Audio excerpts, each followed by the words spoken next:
The captain of Go, Mokulele Flight 1002 was asleep as the plane overflew its destination. On the morning of February 13, 2008, a Bombardier Q400 turboprop prepared for departure at Honolulu International Airport. Go, Mokulele Flight 1002 was a routine interisland hop, a 25-minute flight to Hilo on the Big Island of Hawaii. 40 passengers and a crew of 3 were aboard. The captain, age 54, had over 12,000 flight hours. The first officer was relatively junior. It was a clear Hawaiian morning. Winds were calm. Visibility was unrestricted. Nothing about this flight suggested anything unusual. Flight 1002 departed Honolulu at 9:09 a.m. local time and climbed to its cruising altitude of 21,000 feet. The autopilot was engaged. The aircraft settled into its brief eastbound cruise across the Pacific waters between the islands. Within minutes of reaching cruise altitude, the cockpit fell silent. The cockpit voice recorder captured no conversation between the pilots. No radio calls were acknowledged. Air traffic control began calling Flight 1002 repeatedly. There was no response.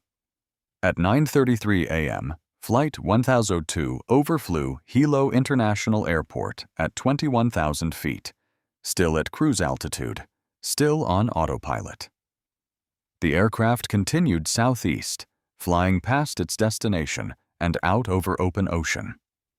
Both pilots were unresponsive to all radio transmissions. For 17 minutes, the Bombardier Q400 flew beyond Hilo with no pilot input. ATC controllers grew increasingly alarmed, issuing multiple calls on guard frequency. They considered scrambling military intercept aircraft.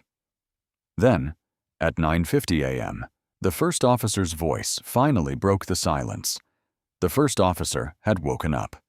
He contacted Hilo Approach and requested vectors back to the airport. The captain, however, remained asleep. The CVR later confirmed the captain did not wake until the aircraft was on final approach. The first officer flew the return alone. Flight 1002 landed safely at Hilo International Airport at 10:01 a.m., nearly 30 minutes late. All 40 passengers and 3 crew members deplaned without injury. Most passengers had no idea anything had gone wrong. There were no announcements, no explanations. The incident was reported to the NTSB. Investigators recovered the cockpit voice recorder and flight data recorder. What they found was unprecedented in U.S. commercial aviation.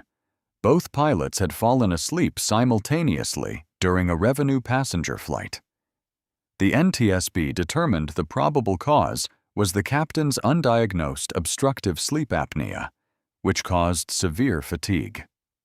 The captain had a body mass index over 40. He had never been tested for sleep disorders. The first officer was also fatigued from an insufficient rest period. The FAA revoked the captain's airline transport pilot certificate. Go! Mokulele faced scrutiny over crew scheduling practices. The NTSB recommended mandatory screening for obstructive sleep apnea in pilots with high body mass index, a recommendation that reshaped aviation medical standards. Flight 1002 ended safely. No one was hurt. But it exposed a silent threat: pilot fatigue caused by undiagnosed medical conditions.